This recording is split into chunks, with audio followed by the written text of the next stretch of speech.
Top of the morning, fight fans. This is Kurt DeVille with Counterpunch Boxing News, and I have some new news concerning Bob Arum.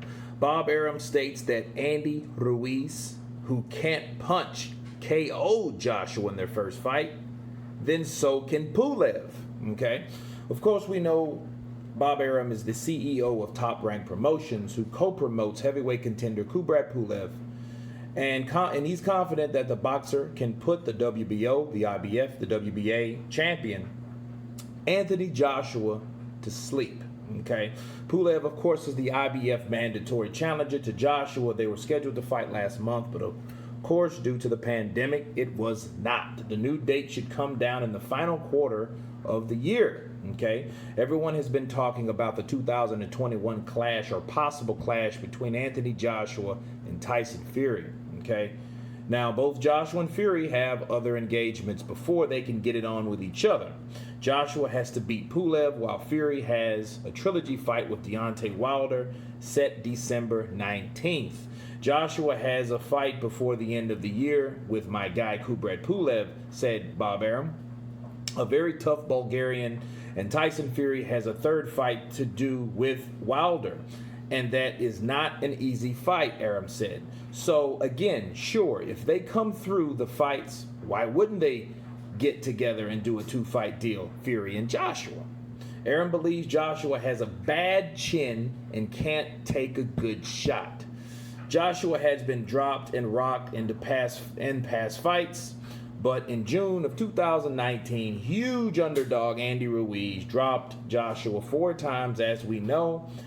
But Joshua got revenge by outboxing him damn near every round in December. Okay, based on Joshua's history, Arum backs Pulev to win by knockout. Joshua has a chinny chin, he says, and if he gets knocked out by Andy Ruiz, who can't punch, look at Andy's record. He's fought all of his fights with us, Arum said. Now, we've heard this before with Bob Arum. We also know Bob Arum is backing his fighter. He promotes Pulev. Pulev is the IBF mandatory, so winner takes all. If Pulev can beat Anthony Joshua, he not only becomes the IBF champion, he becomes the rest of them, the WBA and the WBO, okay? And the IBO, if you count that. So he gets all. So it would be a great shot for Bob Arum to see Pulev win. Definitely. Why not? He's promoting the fighter. He has the opportunity of a lifetime.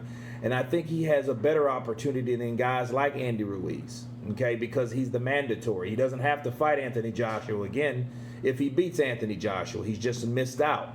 Mandatories are exactly what they are. Mandatories in some sanctioning bodies, right? In some. Now, the funny thing about what Bob Arum says, this is a double-edged sword, okay? I just finished watching the highlights of Kubrat Pulev versus Vladimir Klitschko. Okay, I just put on my poll who has the better left hook, Vladimir or Anthony Joshua. Okay, people are voting as we speak right now on that. I'll do a separate video about that alone. But I placed that question before you guys because I wanted you guys to answer that question. Vladimir Klitschko caught Pulev with left hooks. What is Anthony Joshua known for? Okay, even when Pulev took a solid right hand from Vladimir, I mean that it smashed it, made his face twist. Okay, it rearranged his face momentarily with the punch that landed. He looked crazy when it landed. Okay, his face looked like jello. But he didn't fall. He had a very good chin, but I think he's subject to get dropped by left hooks because he never saw them coming. I don't know if it was a punch because of how Vladimir comes down and leans in with it, and I don't think he caught it because you could misconstrue that as a body shot, left hook to the body, but he loops up with it, okay, and he throws his body into it as he throws it. Joshua does throw different left hooks, a quick left hook, and I think that's going to be the punch to put Pulev down, if any. So, I know Vladimir Klitschko hits hard and all. I know that's his only loss and all. But he was dropped probably the same amount of times Anthony Joshua was dropped by Andy Ruiz. But Andy Ruiz is not known to be a power puncher, okay? But then who's the common opponent between Pulev and Joshua? Think about it. Vladimir Klitschko. Vladimir put both of those guys down, Joshua and Pulev, okay? But which one went down the most? How many times did Vladimir Klitschko clock Anthony Joshua with left hooks, uppercuts, right hands? In fact, it was a right hand that put Joshua down, okay? But didn't Joshua get hit with a lot of straight punches, crisp punches by Vladimir in that fight in 2017 in April, okay? Didn't he not? So, if anything, I think, and I said this before, it's a double-edged sword, because Bob Arum is accusing Anthony Joshua of being chinny and blasting Andy Ruiz for not being able to punch. But in the same token, his guy got dropped by Vladimir Klitschko and couldn't get up on the fourth time or the third time or how many other times he went down. He went down multiple times. I didn't count. I lost count. Right? But then you blame Joshua for having a chinny chin chin.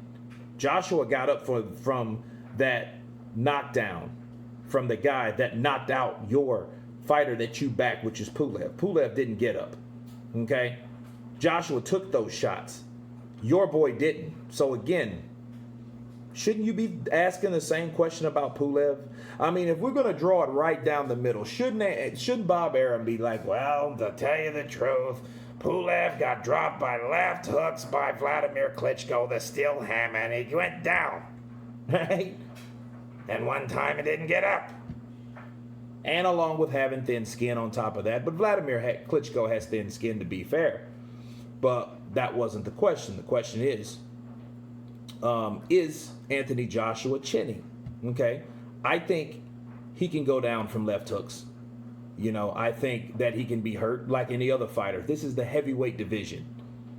And I think Bob Arum is still bitter that he let his fighter, Andy Ruiz, go. Think what he said. He said, look at Andy's record. He fought all of his fights with us, Arum said. But what did Arum let him do? He allowed that man to buy himself out of the contract with Arum because Arum wouldn't get him any fights.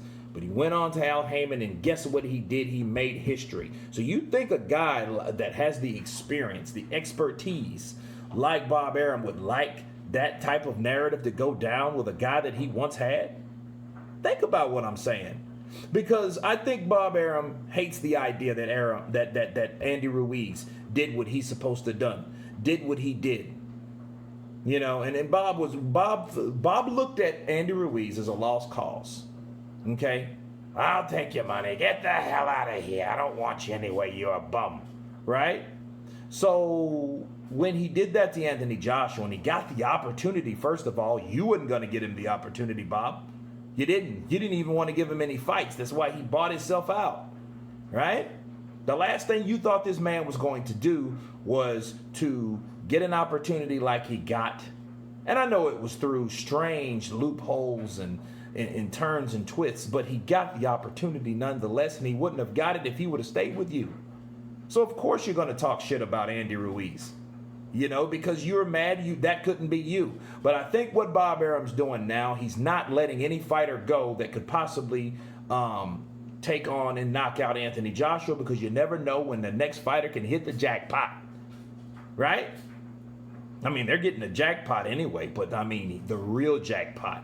If you knock out Joshua, the cash cow, you've hit the jackpot, because matter of fact, you don't have to fight him again.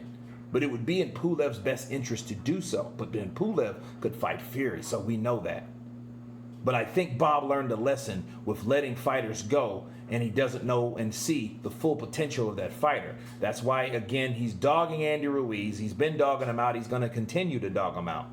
So it's better to say Anthony Joshua shit where you think a fighter that beat him is shit or was shit already. And his name is Andy Ruiz. So no, he won't give Andy Ruiz credit for anything.